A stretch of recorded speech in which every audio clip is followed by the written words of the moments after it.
Good morning. What an incredibly beautiful morning.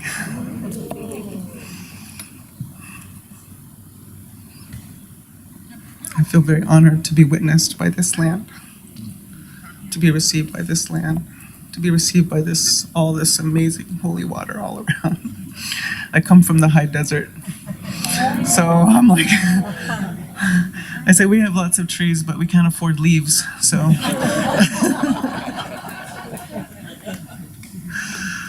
So I'm from the Dine Nation.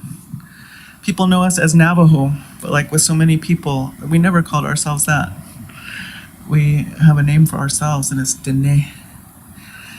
And so in that way, I'll introduce myself formally. So my sister spoke to me in that way. So I'll say, She'e'iya, tachi inashli, aro ashi ibashishchi, ma'idish gejne dashanale, klauschi dashiche, akwatawas dani inashli.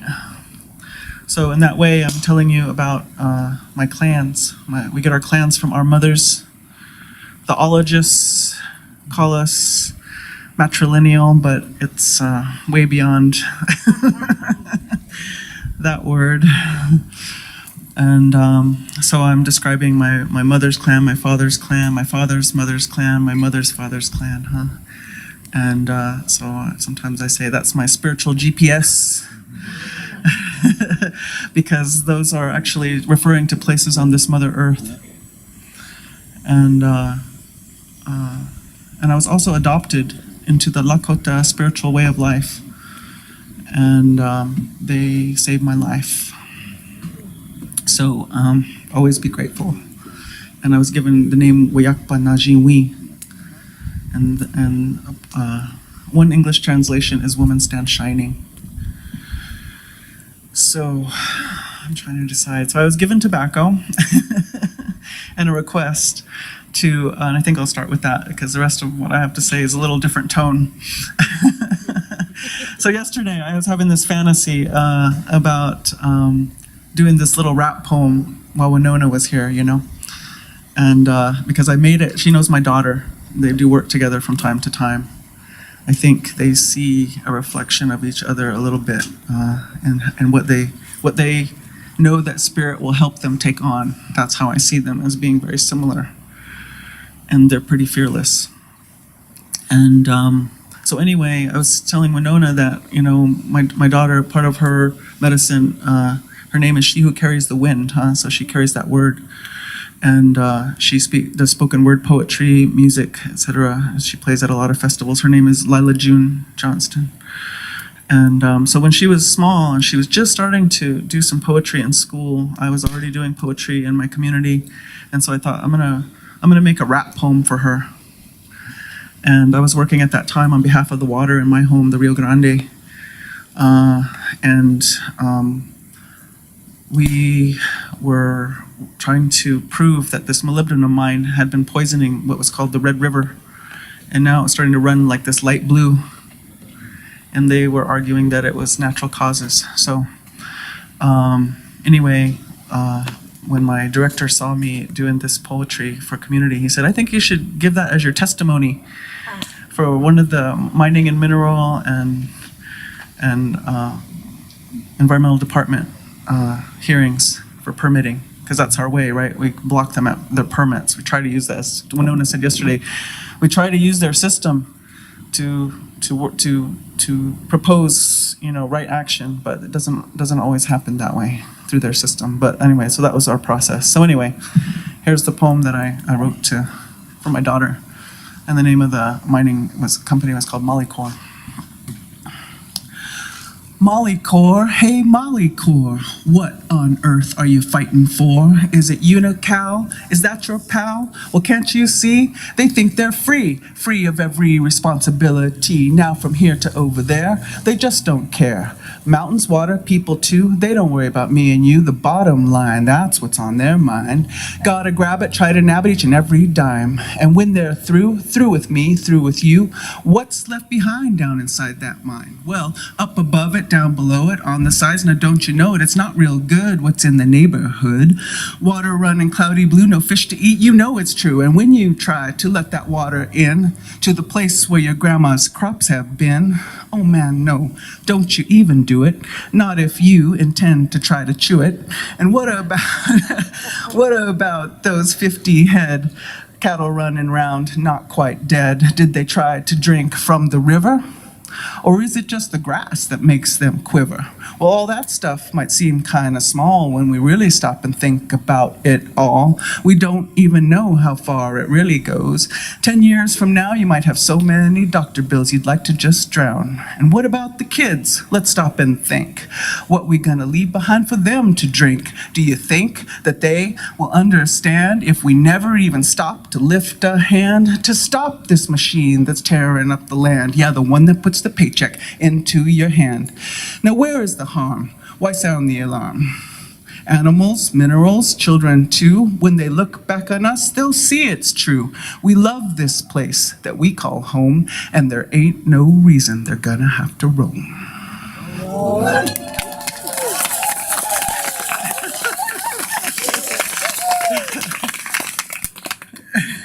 Now you got to picture this. So I only had like this window because I was raising these 4 kids. So I drive up and I do this and I leave.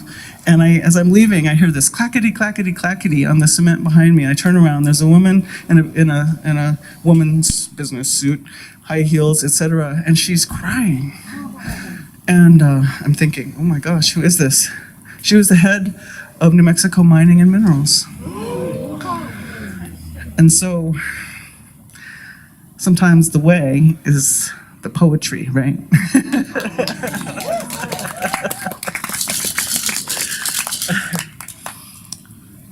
So I want to start by singing a song.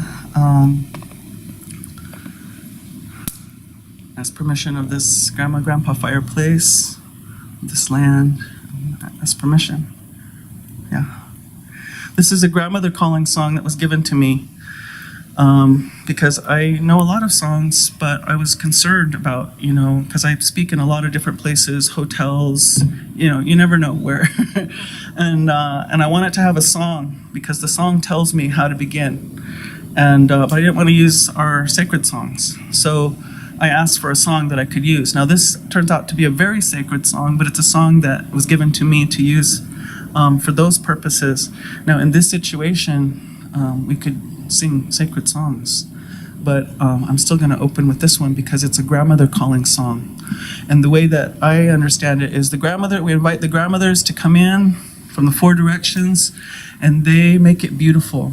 And they make it beautiful for the grandfathers, but also all the living things. So this is that song.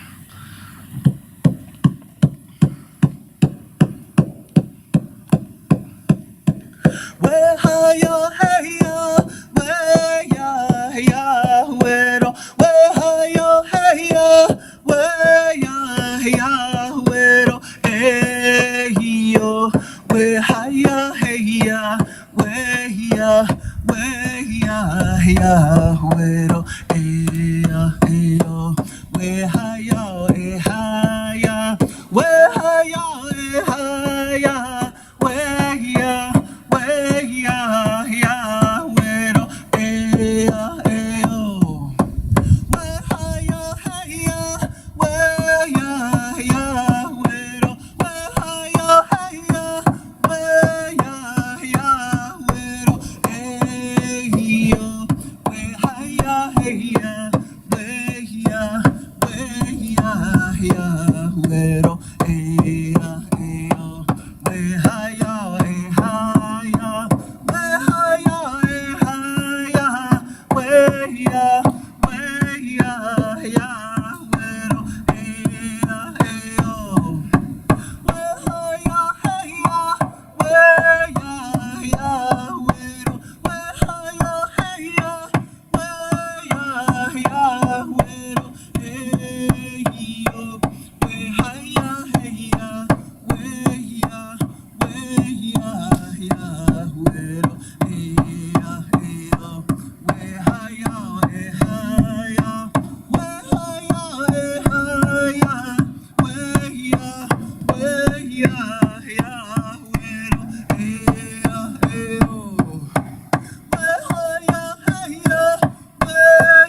haya, weya, haya, weya, weya, ya, wero, ea, eo.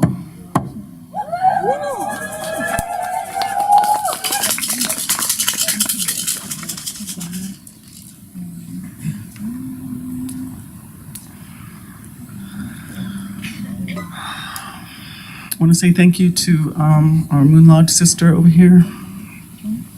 Thank you for holding that space for us here. Thank you for being able to give that pathway for the heart of the Mother Earth to inform what we're doing here. So thank you. So I felt like what I need to do is tell you a little bit about who's speaking to you so you understand the perspective that I'm coming from. So there's a lot of way to describe this, but I think I want to be brief as well because there's some meaty things I'm hoping to talk about here in my time. So for those of you who don't know our history down in the Southwest, in the mid-1800s, it was decreed that any male member of my people who could lift a gun, so what is that, 3 or 4 or 5 years old and on up, that they had to turn themselves in, or they could be captured, or they could be killed, right? So it was this really deeply chaotic time for my people. And so those people who were rounded up and taken down to the southern part of the state, to a concentration camp there, known as Bosque Redondo or Hawelde. And the way that, they were trying to turn us into farmers. It wasn't farmland, it was, I don't know. I never understand that part about how the plan was initially, just out and out genocide. And then at some point, like the US government got a conscience or something, and they decided, no, let's do kill the Indian, save the man. And so this was kind of right at that turn. And so rather than, this was a time of deep,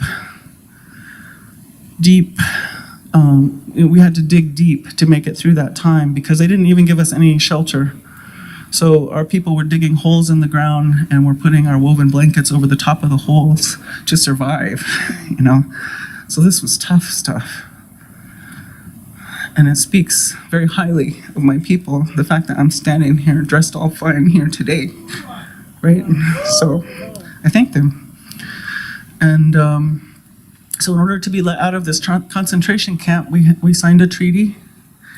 And in that treaty, we agreed to send our children to their schools. And I can only imagine, as Winona was talking about the Sophie's Choice, right? What my elders must have been thinking when they signed that treaty, and they thought, well, we have to live to see another day. And, besides, who could ever trade our beautiful way of life for this way of life that brings this kind of thinking?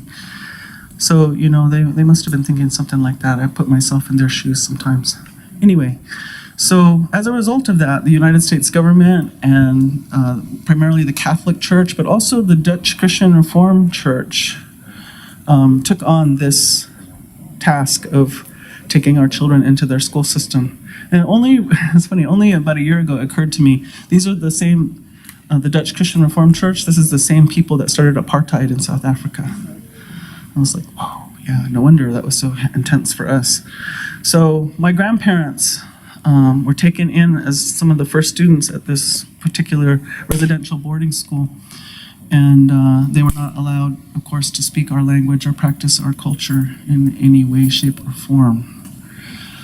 And then they ended up sending their children, my mother and my father, to the same school for a couple of reasons. One, as happens, and this happens worldwide, right?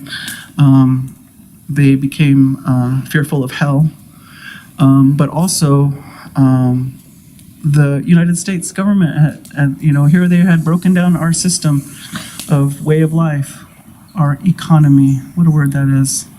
That's one of those words that stuns us into silence and confusion. So I pay attention to the way those words are used. But anyway, they destroyed our economy, which means relationship, way of life. It's just so many things, right? And they wanted us to come into their economy and their way of life. And then the Great Depression hit. So we didn't have one way or the other. And so my grandmother on my father's side, she had 12 kids. And you know what she said? She says, I was grateful that they were willing to take our kids in, because I had to find a way to have my kids be fed and clothed. And so, you know, nothing is really ever black and white, is it? So my parents went there. So by the time I come along, there are people in my immediate family, you know, aunts, uncles, cousins, who know the language, but they're not speaking it to me anymore. And they're not practicing our culture. So I know there are probably people sitting here who understand that story, but I want you to know I'm one of those.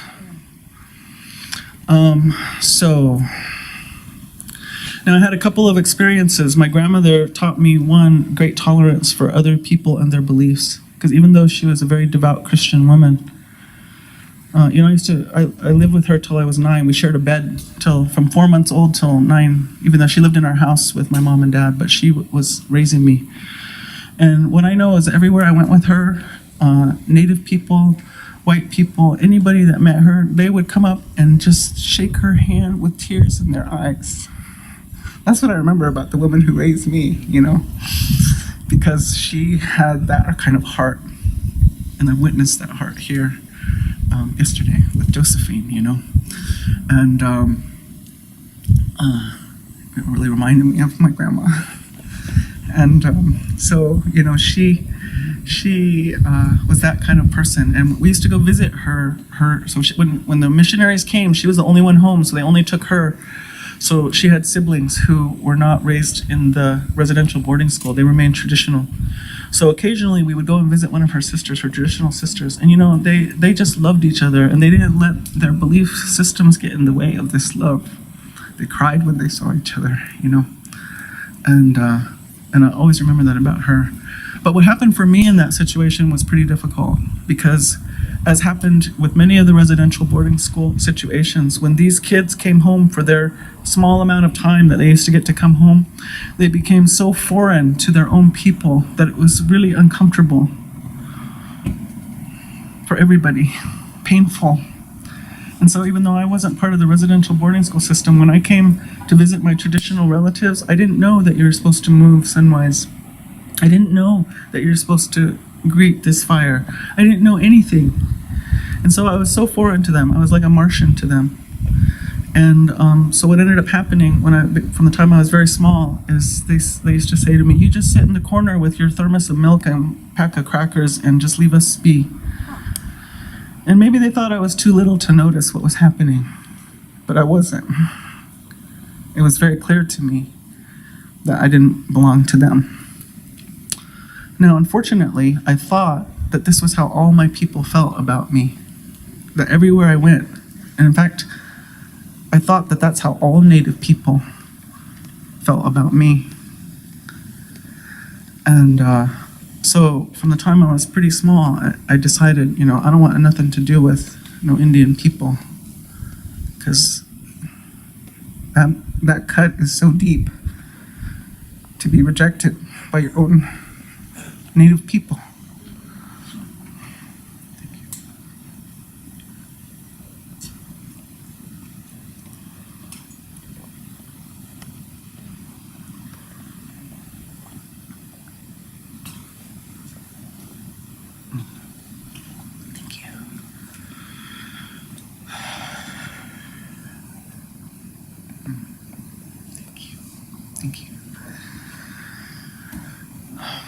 For doctoring that.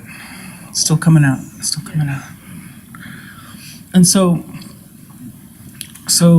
you know what, these missionaries, and my parents were fortunate, I guess, to go to this particular place, because at least they told these kids they could have some kind of future. And so they told them education is the way, you know. And some of the government boarding schools, they just told them, you're never going to amount to anything. They didn't even give them any hope. But at this missionary school, they said, you know, go get educated. So that's how my parents thought about things. So that's how they raised me. And And so I ended up, my father, I was born in Gallup, New Mexico. I was raised in Albuquerque till I was 9. At 9 years old, my father got accepted to get his PhD at Stanford University in California.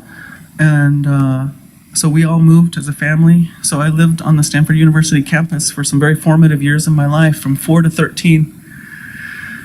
And on one side of us, there was a family from Japan, and on the other side of us, in the married student housing, there was a family from Israel. And here's this Dine family in the middle, you know. And my little elementary school over there, more than half the class was from out of the country.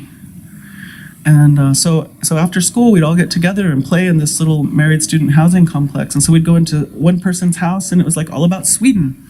All the decorations, all the food, everything, right? And then you go into somebody else's house, it's all about the Philippines, you know? And so, what an extraordinary thing. And, you know, today, what I say about that is Creator was actually putting me through a very rigorous school that was perfect for the purpose that I came here for. And so I became very accustomed to being around many different cultures who do things in many different ways right away, very young. Then from there, I went to go live on the reservation. I lived in Chinle by Canyon de Chelly. My father became president of Dine, what is now Dine College. And then they were worried about what was going on, violence. Boy, they thought that was violence then. They didn't know what was coming. But anyway, they were worried, so my mom applied to this scholarship program. I got accepted, and they sent me to East Coast boarding school over here. So I got sent to Phillips Exeter Academy. And as I say, they don't even bend the rules for the Kennedys to get in there. I went to school with J. Paul Getty's grandson, etc. So, you know, again, I say Creator was really attentive to my education, because I think the reason that I ended up having to go there, and it was not easy for me. I excelled academically, but emotionally, spiritually, every other way, I was being injured. And but anyway, I think that the reason that Creator sent me to that place was because I had to know what was behind that curtain. Otherwise, I would have always been wondering, right? Those people know something that I don't know. Those people do something that I don't know how to do. And Creator said, no, we're going to let you have a good look at this. So I did. I tried to get away from it. I lived a year in France. And, but all this, you know, so again, I don't feel like I belong with my own people. I definitely didn't belong at Phillips Exeter Academy. I was the first Native American student to go there full time. They didn't know what to do with me. And so I was stuck. And so, like many Native people I know, I turned to alcohol, drugs, etc. from a very young age, 11 years old. And so by the time I hit this boarding school, when I went to France, well, they don't have a drinking age. So that didn't turn out so good for me. And I got sent all the way back home to New Mexico and finished school there. So all this happened by the time I was 16 years old. So I want you to know that about me. So eventually I came to a very, very hard place in my life. I'd watched many of my relatives around me destroy themselves and kill themselves, slow suicide. And one day I recognized it in myself, and I had 2 small children. And I thought, oh my gosh, I'm going to do the same thing. And I know how it felt to be a little kid and watch the elders around you do that to themselves. So I don't know, I feel like Creator was like, hey, wake up. As we said, you know, you don't have forever to make that decision, right? So I said to Creator, wow, you know what? I don't want to die in front of my kids this way. So help me out if there's a way. At that point, I didn't even have any religion because I had left the church. And so, like many people in the world today, you know, once they decide, if they decide that Christianity is got some too many loopholes or whatever, then they think there's no spirituality. I encounter this all over the world right now. And so that's partly what I think that indigenous culture has to offer is to say, you know, everything isn't relative to Christianity. And so I sent out this call. I didn't know who I was calling to. And what came back was these relatives in my community who ran Lakota Sweat Lodge. So they invited me, and they invited me to come to my very first Native American ceremony in my whole life, at 29 years of age. And they were not Native. And so I have to say that to you, because that's the truth. That's how it was. And again, I feel like Creator was saying to me, you need to know beyond a shadow of a doubt what is possible for the five-fingered ones. That's why I refer to us that way. So the way that these people held those ceremonies saved my life.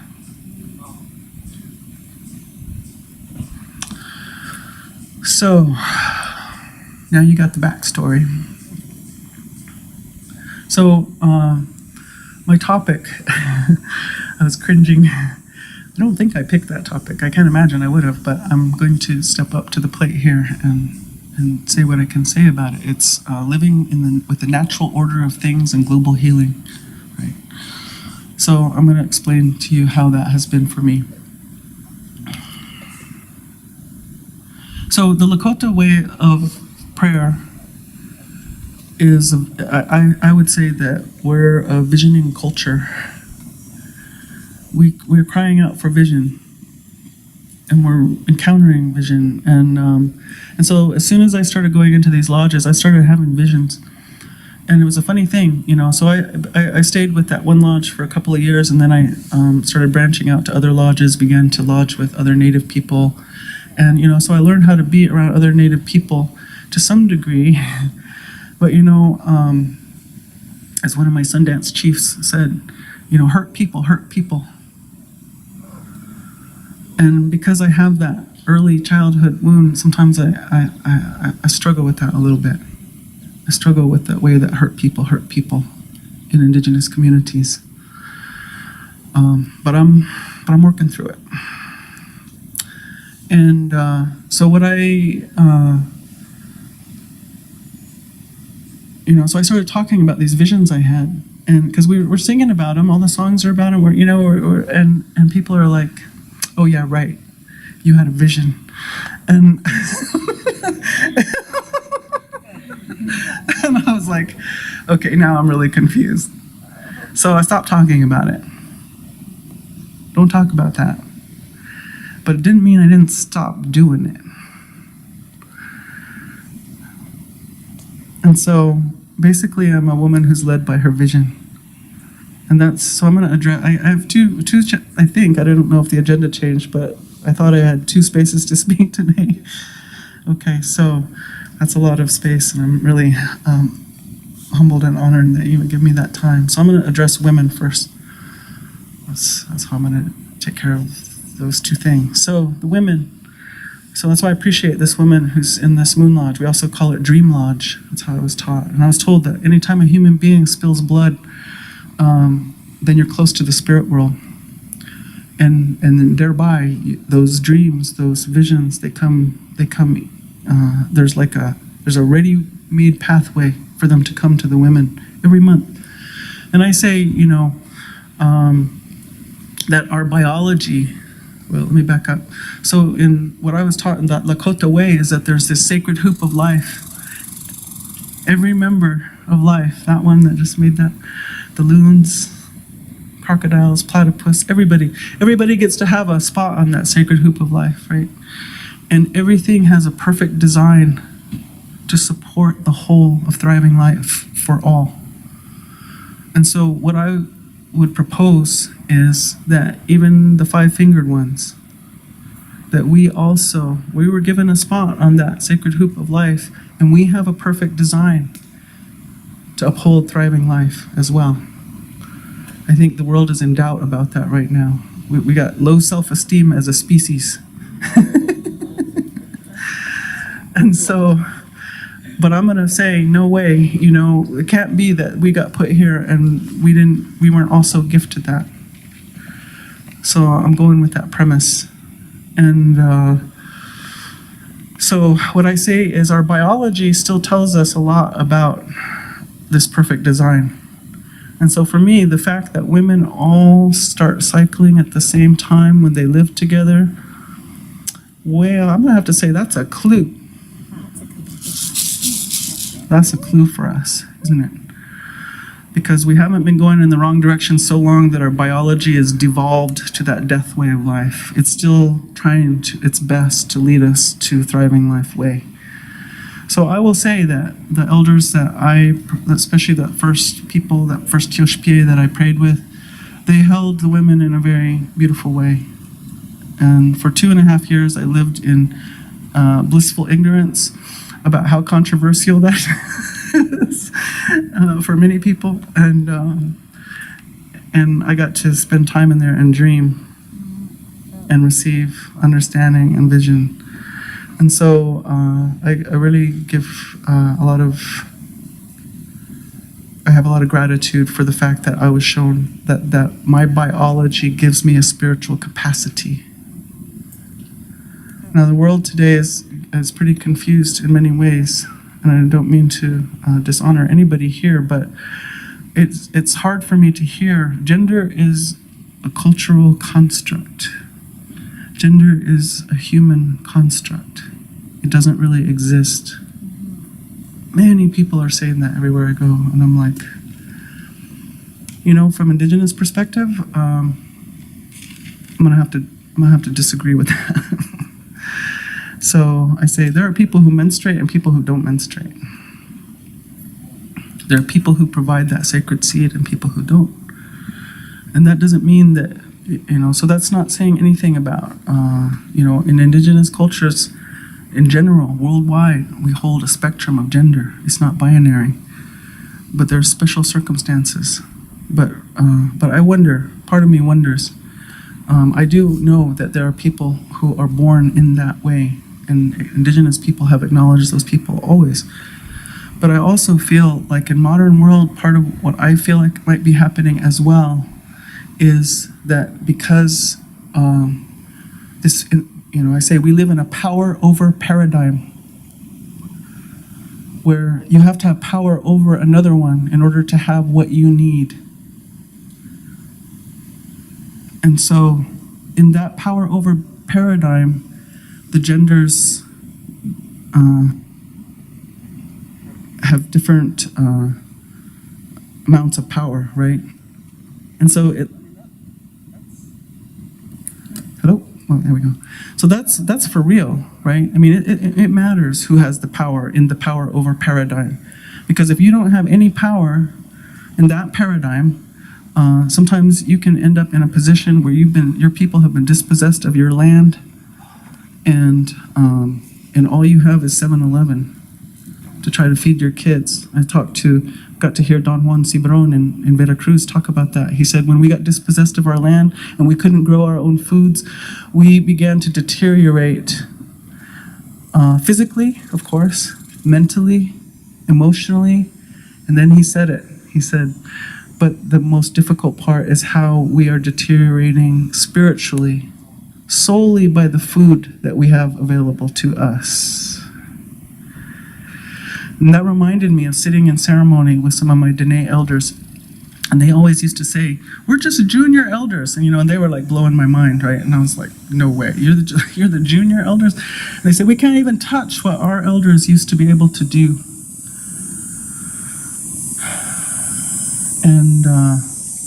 And I thought about it, and I saw, so here I am, California girl, said I still anyway, so I'm watching this, and I'm watching them come out in the morning, and I'm watching them eat powdered donuts and Cokes and a bologna sandwich on Roundup wheat Wonder Bread.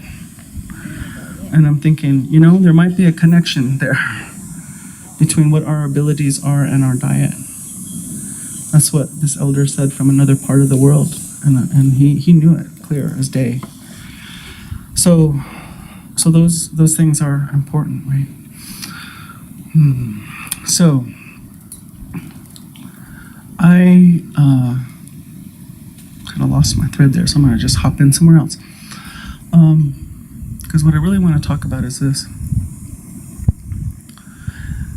So I began to know that my biology gave me a spiritual capacity. And I started going with it. And I kind of had to go underground with it because, like I said, in many places, you know, like if a ceremony was being conducted and I was on my moon time, you know, I learned that you don't just go in and start saying, well, you really need to have a moon lodge because blah, blah, blah. That didn't go so well for harmony in the ceremony. I did sometimes. I stood toe-to-toe with Leonard Crowdog at Big Mountain, and he made me a moon lodge, which was really surprising, with his wife standing there screaming in my ear. But I mellowed out a little bit for many reasons, mostly because the White Buffalo Calf woman came to me and she said, we don't bring ceremony where it's not wanted. When do we bring ceremony where it is not wanted? We don't do that. So I knew I had to do something else. So finally it occurred to me, I said, you know what, I don't have to do Moon Lodge ceremony in conjunction with these other ceremonies. We can just have our ceremony. I can just have my ceremony on my own. Now, depending on the spiritual leader, sometimes I would still go up to them and say, in a respectful way, I call them away from the fireplace, away from the sacred instruments, etc., bring them to the side and say, you know, Uncle, just want to let you know that I'm on my moon time today, so I won't be joining you, but I want you to know that I'm going to be praying with you. I'm going to go down that way. And I just want you to know that in this special place that I'm in, I'm going to be praying with you and for you and in support of you. And sometimes they'd say, thank you very much, niece. And sometimes I'd say, great, thank you. But I felt like it was a necessary thing. Now you can feel out who you can say that to and who you can't without disrupting everything. So I began to do that. So I think that's a big part of how I ended up on this sort of somewhat solitary road. Now I started receiving vision about some things. And what I want to tell you about today is, because I mentioned it in that biography. That biography sounds kind of lofty. I don't say that to make myself sound big. I say that because there are people sitting here, I've talked with some of you who are doing big work, who are doing deep work, who are following vision and following heart. So I want you to know that I'm right there with you, and I want to keep affirming what is possible when we do that. So all those things, as I say, if you think I know how to make that happen, I don't. I don't, but I know how to listen. And I'm learning how to overcome my obstacles of what I think is possible and what I don't think is possible. That's irrelevant, as it turns out. So I went to this gathering in Scotland, in Finland, at Findhorn, and it was called the New Story Summit. And 52 countries were represented. Many indigenous people were invited, but the idea was, this was not an indigenous peoples hosted gathering, just so you know. So the premise of this was that, you know, humanity is story-based being. And I might say that many indigenous people agree with that. We're story-based beings. And so what we said is, you know, right now we're operating out of a story, but it's not a very good one. We don't like where it's going. It's heading towards death. And so what we need is a new story, they said. So that's why they invited all these people to come, because they wanted us to kind of begin to sort of work out, you know, what would the elements of a new story be, right? So this is a logical process, right? Well, when I was at that gathering, it was complete chaos, and wonderful, and absolutely wonderful. It needed to happen. Many incredible things happened, even though there was total chaos. I say, you know, grown men crying in frustration over the lack of order at times and process. But anyways, we did it. And I always say that to the Mother Earth. I say that to her here. Take a look at us, Mom. See what we're doing. See how we're trying. See how we're trying to meet each other. See how much we want this life. That's why we're here. That's why we're meeting. So I always like to say that to her. And so the same thing at that gathering. So at that gathering, what I heard was,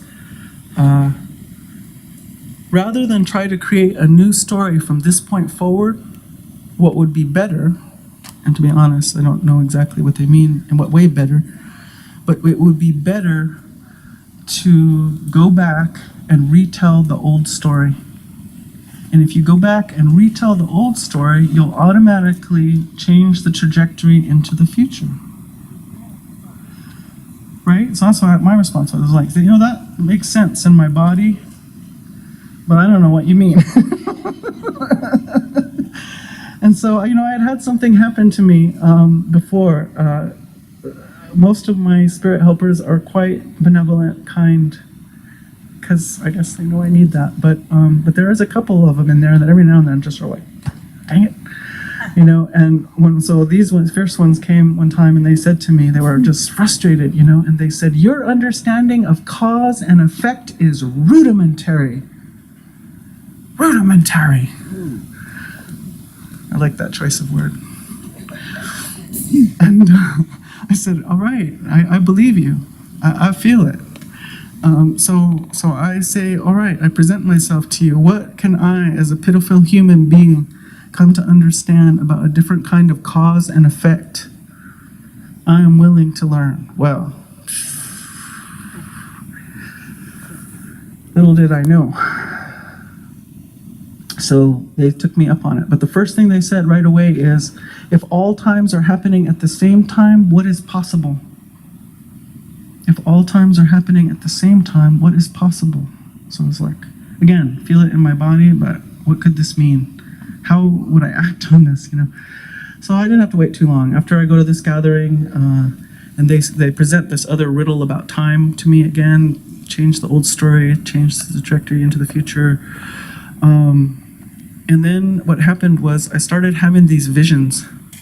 Now, this has happened to me one other time in my life. They just started coming on. And my understanding is that, I don't know if this is supposed to happen this way, but it does with me sometimes.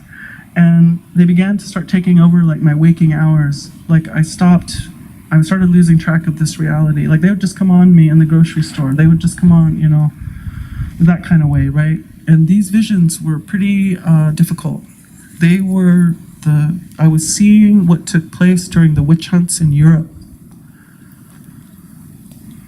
So, asking this grandpa fireplace, all this medicine here, to just hold us here. I don't want to open this up too far because it's a very traumatized place. Well, it's an archetypal wounding of humanity place, is what it is. And but I want to pass through this way, so just bear with me here for a second. So I got to see what happened in the trials. So I never know if I'm like experiencing a past life or whether I'm just getting a really good view, not just a view, but I get to feel it, embody it. So what it's like to be brought in, hands behind the back, before these men who are dressed in very, very fancy, and they're in these very elaborate buildings, and they're speaking beautiful words, and they're talking eloquently about justice and truth and etc. And I know there ain't no way in hell I'm gonna get any justice in here. Not a chance. And that frustration, that rage. I had a healer tell me one time, she goes, what I notice about you and your relationship to Men's Nation is you have fear and disdain for them. Well, when I was standing there with my hands behind my back, I knew where that came from. I was like, and what I realized was that I was born pissed off as a female baby. And it was so pervasive with me that I didn't even know I was in it. It's like a fish trying to understand they're in water. So anyway, then I got to see what happens when you are found guilty. Then I got to see many things. And so I was just enraged. I've had native medicine men try to kill me for even proposing that we might possibly have a place for the moon women to pray. So this isn't just European deal. This is within, for me, within Native culture way too. So I didn't know what to do with all this rage. And right then, the Planned Parenthood hearings had just started. I don't know if anybody got to watch any of that.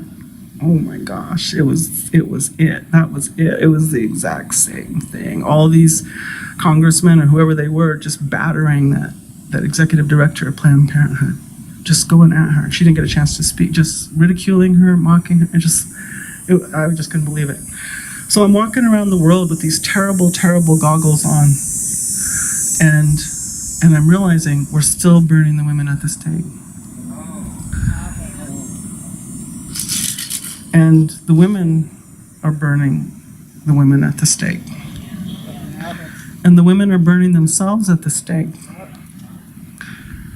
And the interesting thing is, sometimes they don't even leave a mark. It's all internalized. Now, it's not all internalized, because my sister from Africa was telling me that today, her people who have been converted to Christianity are burning women at the stake for practicing their indigenous spiritual way. So it's not over. It's still going on. So anyway, I'm seeing this and I'm thinking, and I'm starting to go crazy, as you can imagine. I mean, this has been going on for like 8 months. And so I went to go get a massage, thinking to just try to soothe myself, right? And I start going into vision in the middle of this massage, and I'm like, oh my God, no, I'm not here. But it was something entirely different. Now, some of you might know the name for this, Maktotipila. In the United States, they call it Devil's Tower. But we call it Bear Lodge, huh? And lots of different people have stories about that place. It's a very holy place.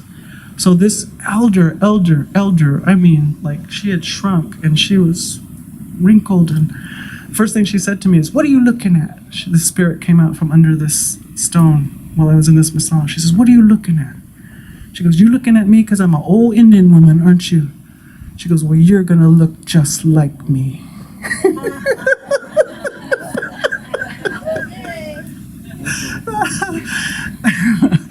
Yes, ma'am. So anyway, she goes, that's right, you're gonna go crazy or die if you don't cut this out.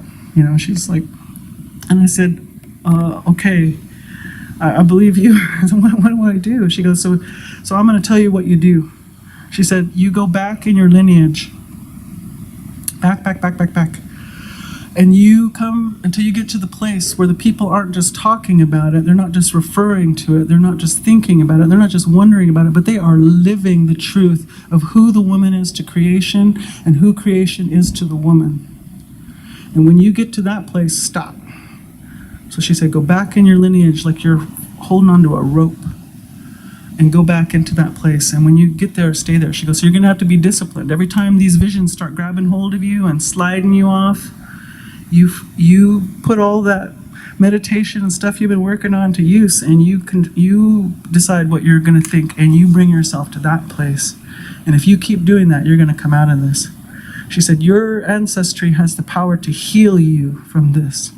And not only that, your ancestry has the power to heal your European sisters. And when you both come together in healing, then you're going to turn and you're going to heal men's nation.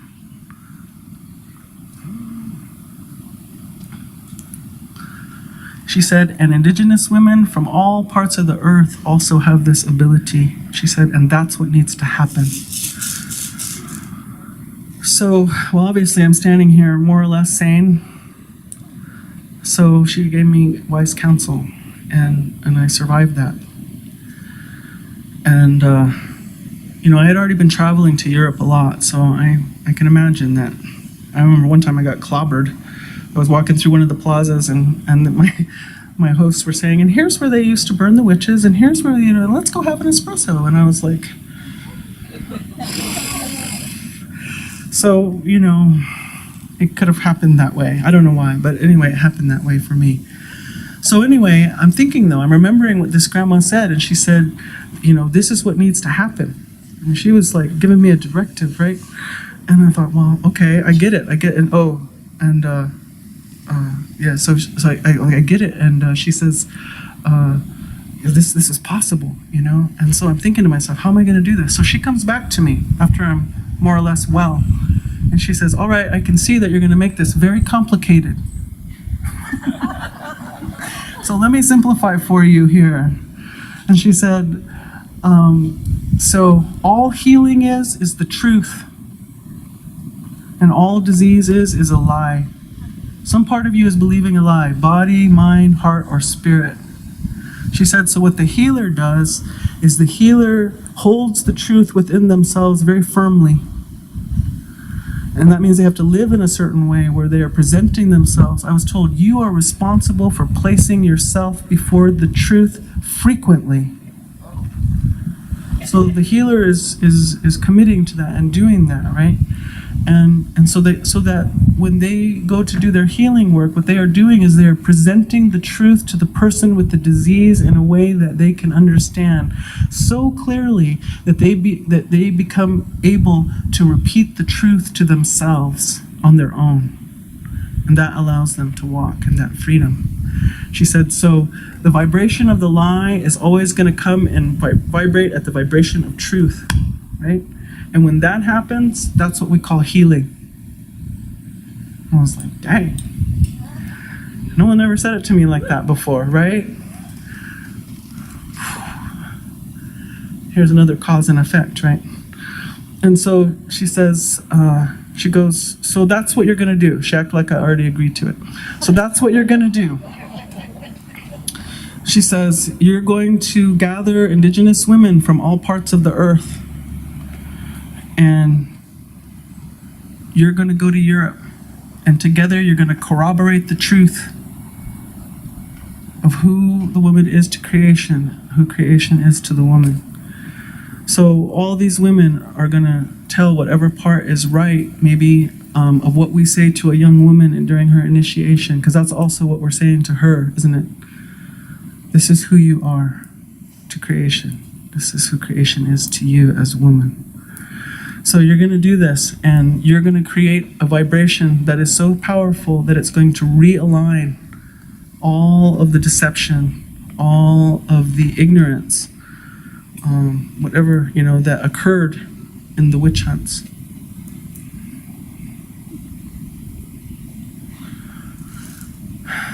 So that's what we did.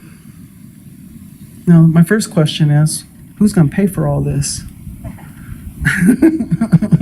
We got women flying around. So I was really resonating with Sister Winona yesterday. And so, I'm going to say what we were saying as we were talking right here. The old economy is not going to support the new economy coming. Why would it? It's going to get displaced. So what that means is that we have to find our ways around it. And Winona was speaking to that yesterday. I really appreciate that. And so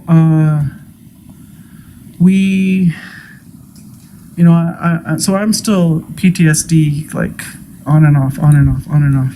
So it's hard to get this moving. And so by the time I got it moving, it was January of 2016, and the Spirit said, this has to be done by summer solstice. We really want it done before vernal equinox. So that would give me not quite 3 months. And I said, look, I'm going to try, but I really think we need to aim for something later than vernal equinox. I said, how about May 1st?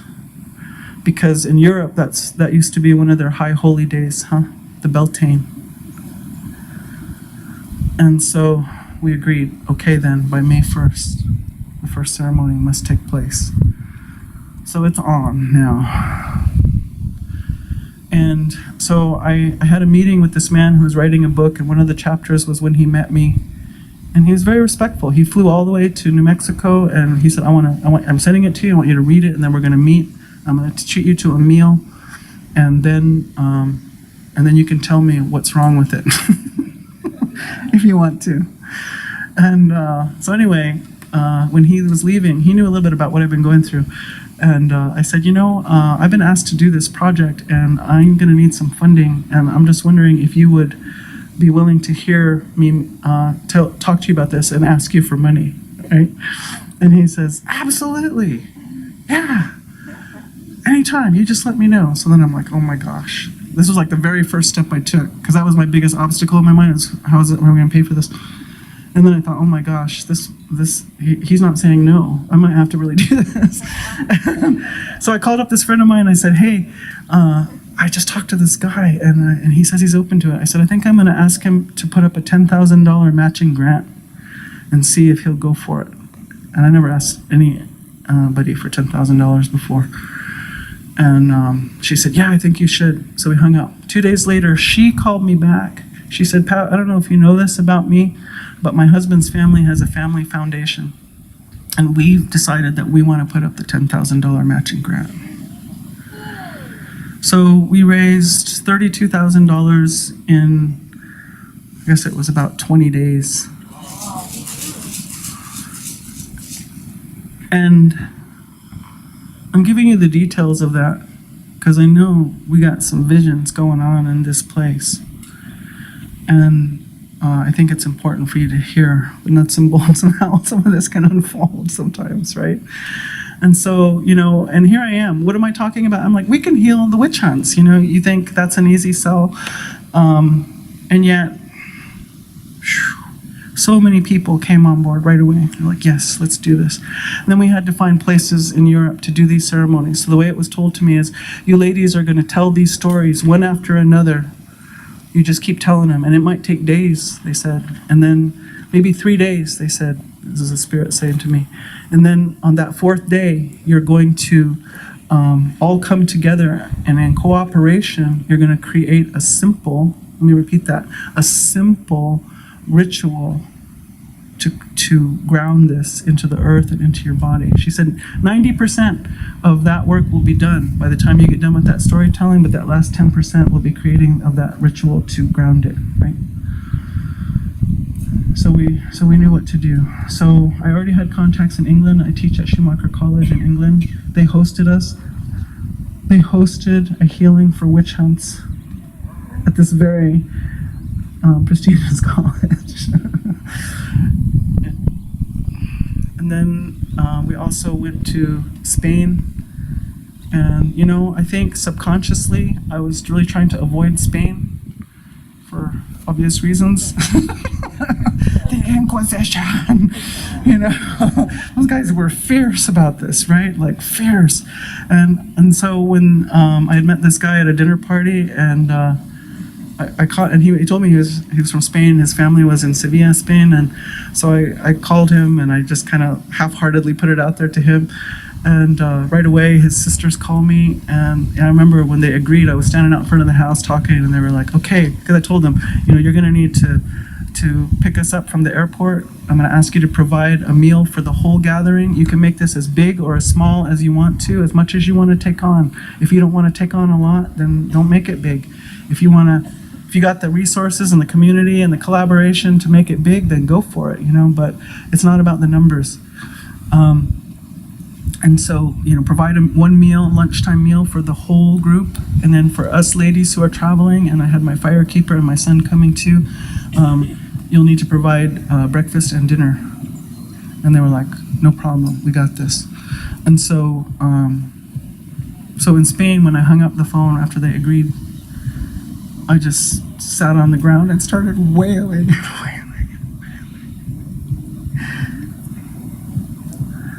In joy and in terror and everything, So we went to England, Spain, France, and Italy. And we had women from Chile, because I go down and do ceremony in Chile. And so I knew some of this beautiful Mapuche woman. We had a sister from the Sierra Nevadas in Colombia, from the Kogi. We had a beautiful woman who gives lots of teaching on copalera and many other things from Mexico, Ana Luisa. And then we had a woman from Australia, from Malaysia, from Namibia, Africa. And then another Dine woman, myself. my son and my firekeeper. And so we did 4 days of ceremony in each country. And we spent a week in each country telling these stories. And in England, we had about 175 women come, and we had about 35 men come. And so we said, I told the ladies that I invited, you can receive no money for this, zero, because this is so precious. I just can't have any of that interference that can come up, and for my own people, that was our old way. We didn't set a price for for healing. It wasn't even understood necessarily that was going to happen. And so I told them, so I got to tell you, you're giving up a month of your life to go do this, and you're not going to receive pay. And every single one of them was like, no problem, man, I'm in. And then on the ground with the people in England, I told them the same thing. I said, so this cannot, nobody can make profit on this. And so, but they still had registration because they had limited number of seats. I said, this can be super simple. I like to have these places and do these things very simply so that people can understand. You don't have to have lots to do deep work.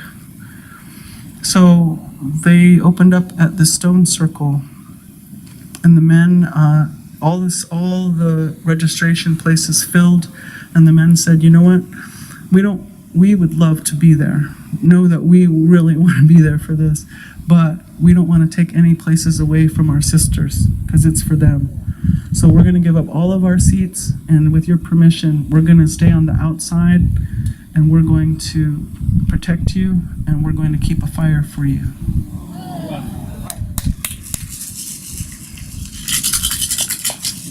So these are the men doing their work in England, that they knew, they could see that this was right action.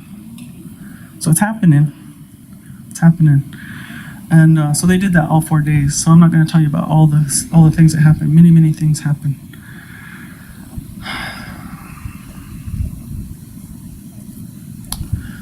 So I came back home feeling, on the plane ride home, I kind of melted down finally. And I told Spirit, I said, please don't ever ask me to do anything like that again. That was like to the very end of my rope and then another mile.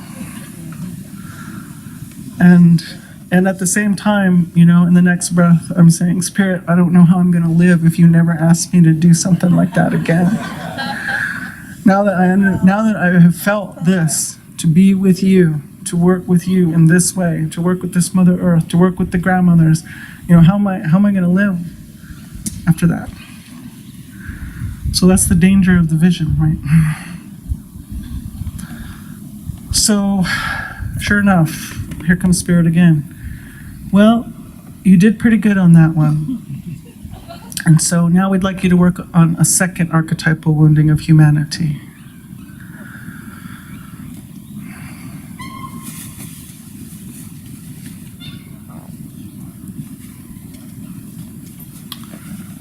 So, I've been hearing people talk about Sundance in here.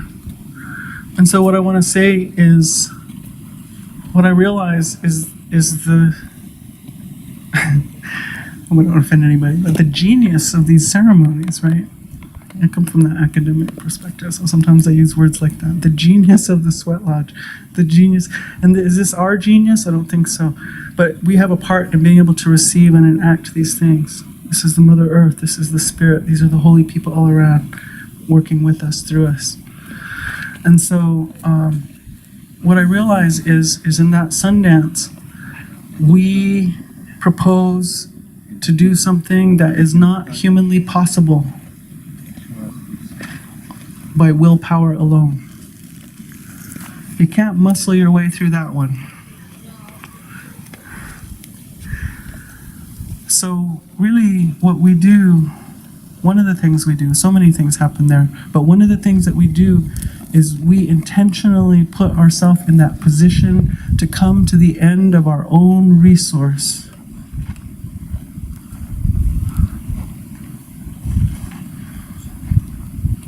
And if Spirit doesn't come to meet us there, we're not going to finish that.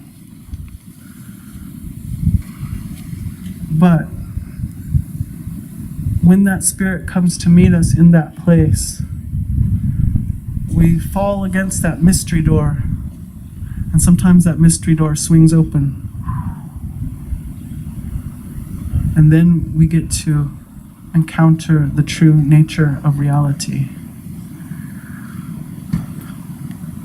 So, for those of you who are in that practice, I say, we've been in training for this, haven't we? So the second archetypal wounding of humanity is, so I'll back up to the first one. So we ended up calling those ceremonies for the witch hunts the human reunion ceremonies. The remembering, the reconciling, reunion, and remembering ourselves to the truth of thriving life. Now, if I had, actually, you know what, before I go on to this second archetype, we might not get to that one. Because there's some things that are really important for me to say about that ceremony, that first one. And that was that, when I was going through those visions, and I was so angry, oh my gosh. There was no way to hide any of that anger. It just came out. And I was burning. And watching those things, and there were some surprising things that they said about what took place during that time, because I want to connect that to Indigenous peoples here. One of the things they said was, so at that time, part of the archetypal wounding was that we lost faith in our ability to give and receive justice. And because we're still carrying that doubt, we're having a hard time giving and receiving justice. Was that the beginning of injustice? No, but there was something about that. And also a surprising thing, because I know sisters talk about this sometimes, in those witch hunts, there were women turning against women because they were trying to save their own. But there were also women who were just flat out greedy, okay? That's what they showed me. And they were like, man, this is my chance to get it all. So there was all kinds of motives going on. As my clan grandfather says, here we are, holy earth surface walkers. So that's his name for human beings. Here we are, holy earth surface walkers, dazzled by creation, coming upon temptation.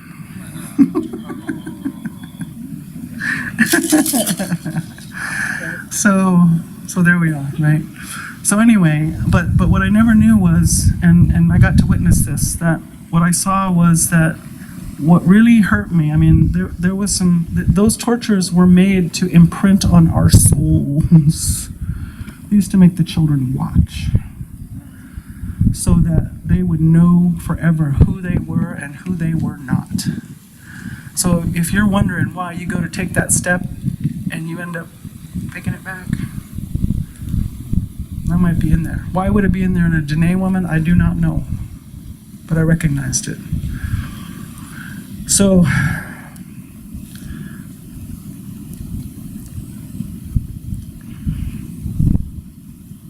what hurt more than what they did to me physically was they would take into prison women who, just for knowing me, just because they were close to me, and did terrible things to them. And that hurt my heart as a woman so deep. And so I say that because to me there's a little bit of hopefulness in that a way, because it's not that sisterhood just turns on sisterhood. It's sometimes because we forfeited sisterhood to protect each other because we loved each other. But for many reasons, they said the sisterhood broke down at that point.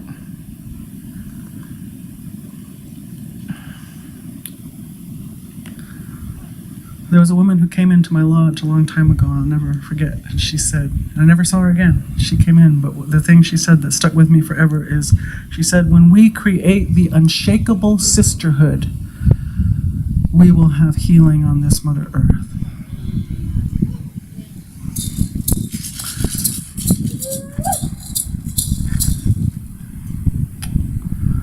So, those kinds of things were presented to me, but I want to say some things to the men here. So when we think of witch hunts, so normally we say witch hunt and people are like, and especially Men's Nation oftentimes is like, oh boy, here we go. Well, what I was shown, where all that was going on and I was raging and raging, is I started hearing this like, it was kind of like a Greek chorus or something in the background. They were just repeating something over and over again. And finally I was able to tune into it. What are they saying anyway? And you know what they were saying? They were saying it'll never serve you or life or light or love to see this in terms of men versus women. And my first response was, oh, you know, who's doing the trying? Who's doing the torturing? And so my flame just went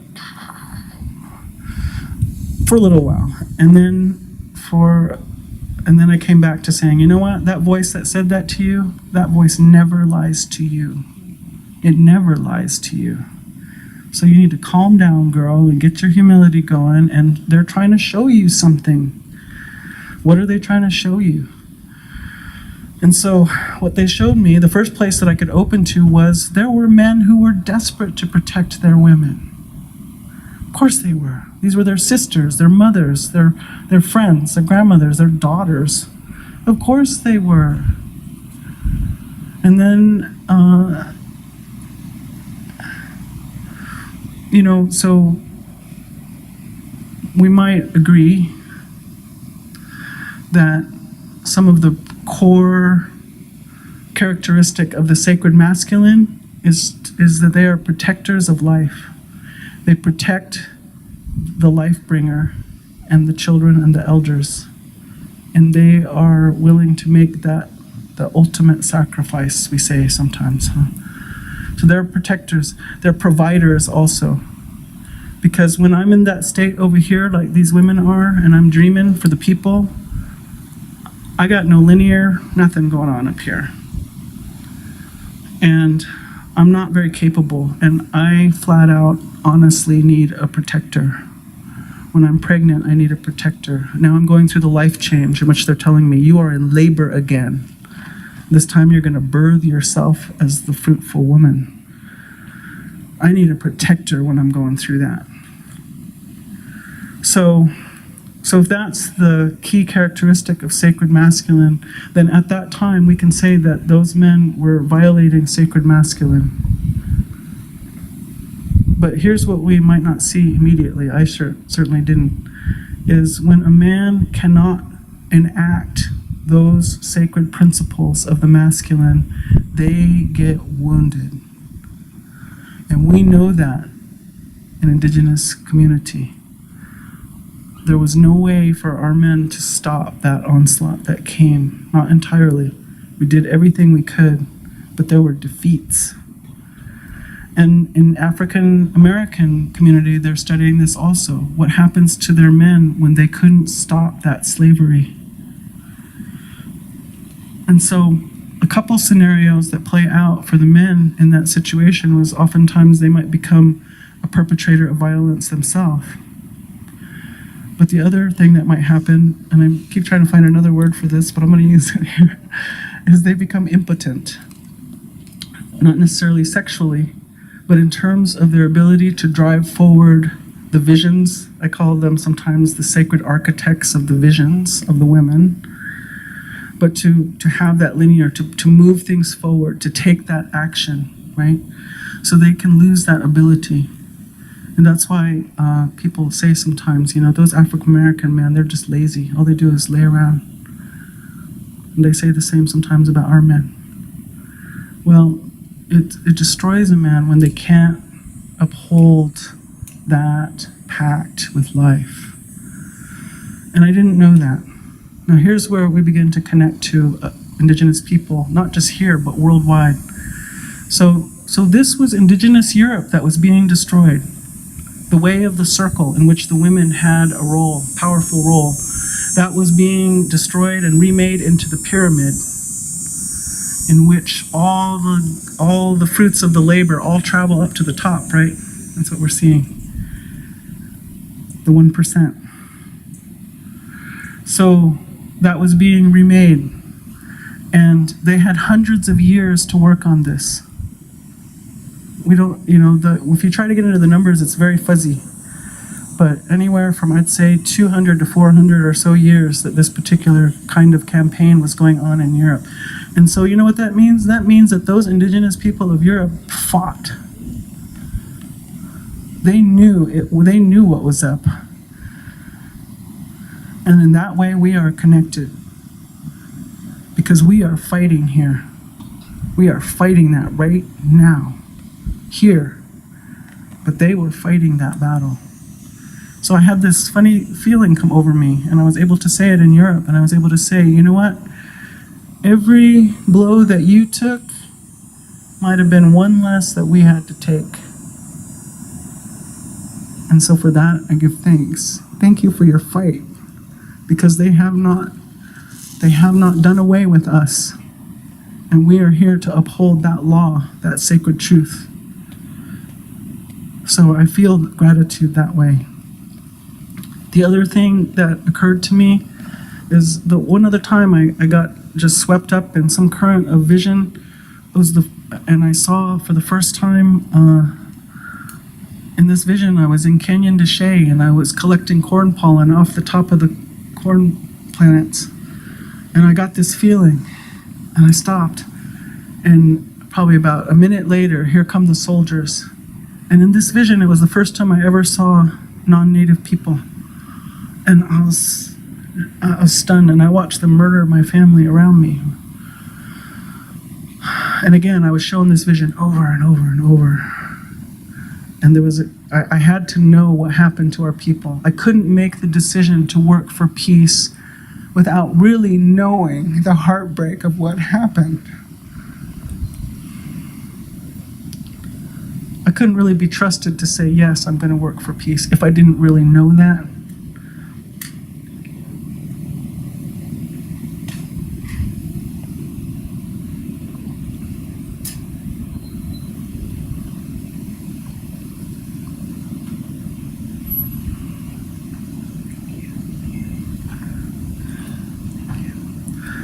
So I had to be tested, and that one went on for like 2 years. And every so often I say, I don't know if it was an angel or a devil was in my ear saying, do you still believe in peace? Do you still believe in equality of all the races? And I just didn't answer. Because again, I was in rage. It was the first time I knew racial rage. And it scared me, because I told you about my upbringing, right? It scared me to have that rage. And finally, I was in Canyon de Chelly. I went to go try to see if I could find the place where this happened. And I woke up, and there was that hoop of life, and I could see all the peoples on that hoop. And I could see that there were places that were missing. I could see places that were crumbling. I could see my own people's place on that hoop. So this is like the hoop of humanity, right? And I said, wow, you know what? We're all in this together. The integrity of the hoop requires all of us to be in. And so if there's any rage to be had, it's for all of us to have. And if there's any sorrow to be had, it's for all of us to have. And then that voice came back again and said, do you still believe in peace? Do you still believe in equality of the races? And I was finally able to answer, and I said, yes, I do. And Spirit said, good, because we got some work for you, girl.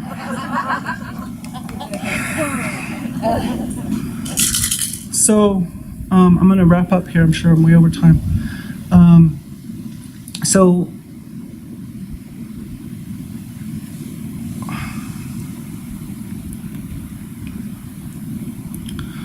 I see these men and what they went through in Europe. And what I realized, I thought, why do they call this an archetypal wounding of humanity? This wasn't the beginning of the persecution of the feminine and the women. Not by a long shot, right? But what happened was those methodologies that they developed during the witch hunts, and they developed some doozies, didn't they? Then they put them on those ships, and then they came for us.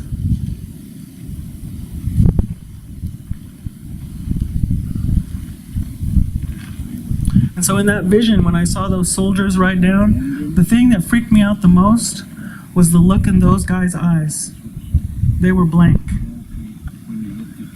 And he says, what is with these? They're like insects.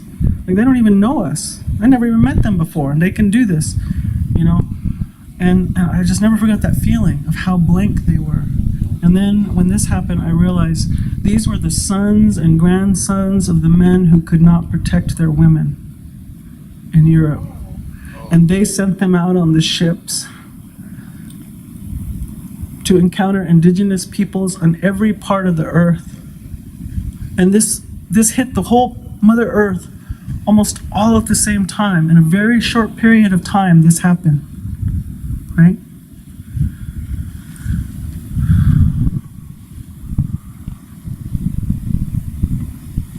I'm going to finish this way.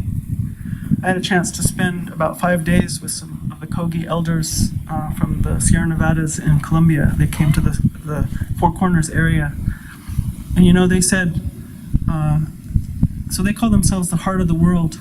And they said, you know, for this to be going on in the world everywhere, like, they're some of the least colonized people on the planet, right? They're some of the, I mean, they've had almost no contact with outside world. They manage that. And so I have a lot of respect for them. But they said, you know, in order for this to be happening in the world, it had to have started in the heart with us. How's that for humility? I love that about them. And they said, so we need to go and find out why. So they went into their divination processes. Their holy people are known from birth, and they spend the first 9 to 20 years of their life in these caves. I don't know if they never come out or only occasionally or what, but that's primarily where they are. And so they're deep listeners of this Mother Earth, and that's another reason why I really respect them. But they said when they came out, and after they had asked, what did we do? They said, we allowed the masculine to overpower the feminine. These are some of the least colonized people on the planet. And even there it is. Right? So, what they said to us over and over again, they said the women are going to lead in a power over paradigm. That sounds threatening, but we have other paradigms. I was told, you think you know what masculine is, you think you know what feminine is, but you don't. All you know is how the masculine medicine and the feminine medicine behaves in a power over paradigm. But if you put those same medicines in a different paradigm, they behave completely differently. So we can't lose sight of that. This patriarchy isn't about men. It's about power over paradigm. It's about the paradigm. So they said the women are going to lead. And they also said their final words to this whole group after 5 days. They said, to the women we say, you must move and speak and act with the authority of the mother.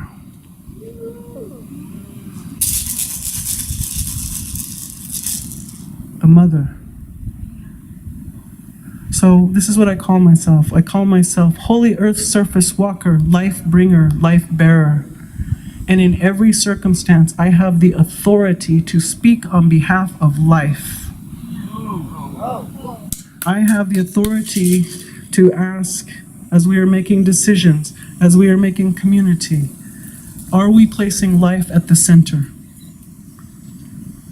That is not only my authority, that's my job. And nobody can give me that authority, and nobody can take that authority away from me. It is inherent in me as life bringer.